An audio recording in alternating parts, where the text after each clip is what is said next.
इसी प्रकार संत और परमात्मा से परिचित महापुरुषों ने एक ही बात कही है।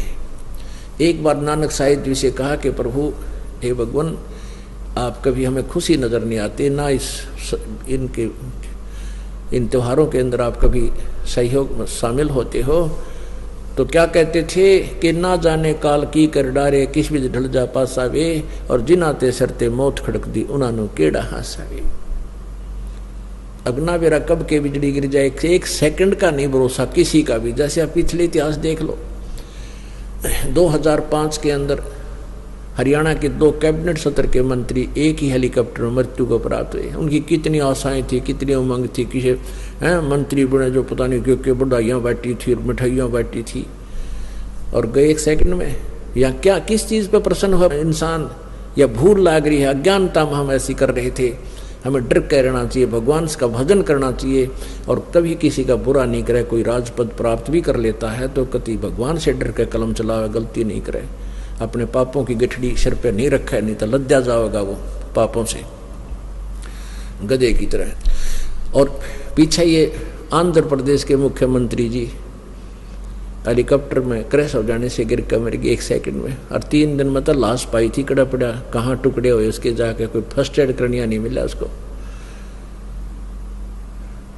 और भी बहुत से प्रमाण हैं, जैसे यहाँ पीछे पेपर में आई थी कि हिसार का एक डॉक्टर, बहुत अच्छा डॉक्टर, आँखों का, काफ़ी प्रॉपर्टी उसके पास, अपने छोटे बेटे की एडमिशन दिलाने के लिए पति पत्नी और वो बेटा बैठे जहाँ थे, कार लिए जा रहे थे अपनी, एक्सीडेंट में तीनों मर गए। और यहाँ पैसे का उसके ऊपर कोई गिनती नहीं कितनी उसके पास, एक सेकंड में गया कि क्या ले गया। तो हमारे कबीर साहब कहते हैं, परमात्मा कहते हैं, कबीर ये माया अटपटी सब गट आनड़ी, और किस किस न समझाऊं या तो कुआ भांग पड़ी। जिसने इस भांग को पी रखा वो सारे इससे काम लाग रहे, उसी धुन में है।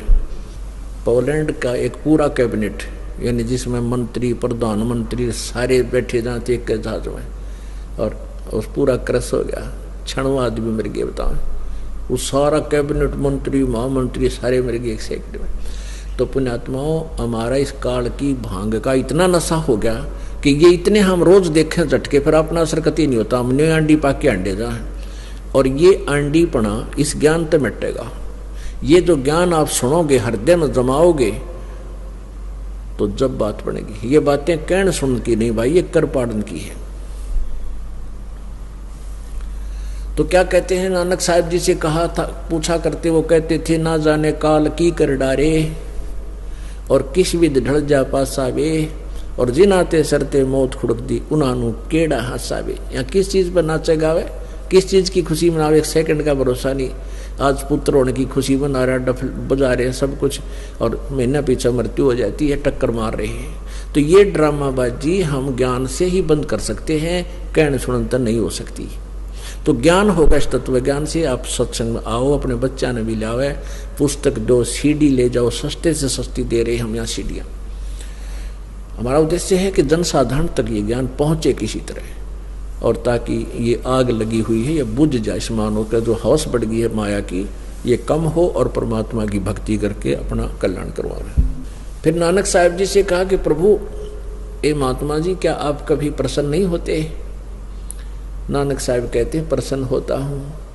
साध मैंने साड़ी शादी होंदी, और विछड़ जा दिलगिरी वे, अखदे नानक सुनो जहाना, या मुश्किल हाल फकीरी वे। जैसे पुण्यात्माओं, नानक साहिब जी कहता है कि जब तुम यहाँ आते हो मेरे पास सत्संग सुनने के लिए, और तुम सभी आ जाते हो, पहले थोड़ी संख्या में आया करते, 100, 200, 50, 150, 250, कि तुम सभी आ जाते हो सत्संग सुनने के लिए मेरे पास प्रति महीना, तो मुझे खुशी होती है कि मेरे बच्चे मेरे ज्ञान पर अडिग हैं, मेरे अनुयायी, और वो किसी से भ्रमित नहीं हुए, काल के दूतों से वो भ्रमित नहीं हुए, तुम्हारा जीवन बर्बाद ना हुआ, तो मुझे खुशी होती है। तुम साध माने जो साधना कर रहे हैं, साधक, साध यानी सब बुराइयों को छोड़कर साधु रूप में जो रहते हैं, वो चाहे गृहस्थी हैं, चाहे कर्म योगी हैं, या कर्म सन्यासी हैं। कहते हैं कि साध मैंने साड़ी शादी होंदी, और बिछड़ जा दिलगिरी वे। जब तुम चले जाते हो मुझे मायूसी छा जाती है कि ना जाने इनमें किसी पुण्यात्मा को कोई काल का दूत काल के पाले में ना ले जावे, इनको भ्रमित ना कर। साध मिले सड़ी शादी होंदी विछड़ दे दिलगिरी वे, अख दे नानक सुनो जहाना मुश्किल हाल फकीरी वे। कि भक्ति का करना बहुत मुश्किल है। मुश्किल इसलिए है कि काल के दूत ज्यादा हैं, काल के साधक ज्यादा हैं, और वो रंग हमारा पहले ही चढ़ा हुआ था। जरा सा कोई आकर दो चार कह देंगे, हम फिर उसी रंग में रंग जाते हैं। तो जब तुम वापस आ जाते हो तो मुझे खुशी होती है, तुम जाते हो जब ये डर बना रहता है, ये दुख बना रहता है कि कहीं इनकी भक्ति का कोई नाश ना करते हैं। तो पुण्यात्मा यहाँ इस लोक में यदि कोई खुशी है तो भक्ति करने वाले को खुशी हो सकती है, क्योंकि उस पर आने वाली ये काल के अटैक आपदाएं नहीं आएंगी, उसके ऊपर ऐसी झटके नहीं आएंगे जो पूरी मर्यादा में रहेगा, उसके ऊपर ऐसी दुर्घटनाएं उसकी नहीं हो सकती है। गारंटीड बात समझना। कहते हैं संत शरण में आने से आई टले बला, और जय मस्तक में सूड़ी होवा काटे में टल जा।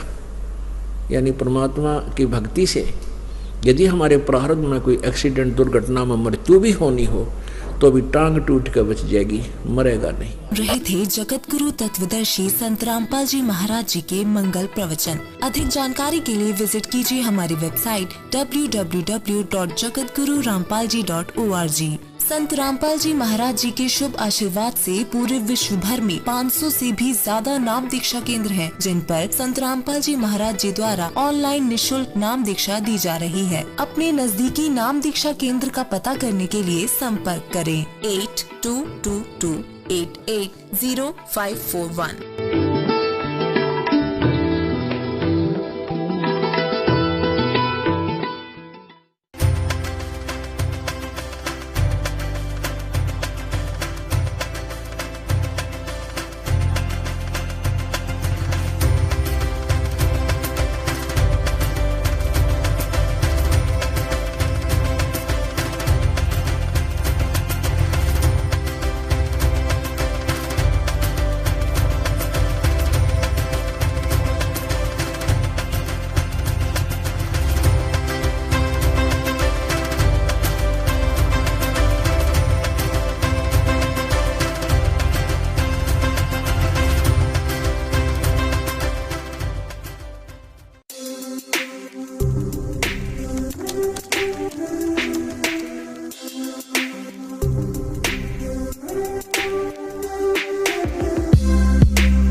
भाई जो गुरु बचन पे डट गे रकट गे फंद 84 के। भाई जो गुरु बचन पे डट गे रकट गे फंद 84 के। कट गे फंद 84 के, रकट गे फंद 84 के। भाई जो गुरु बचन पे डट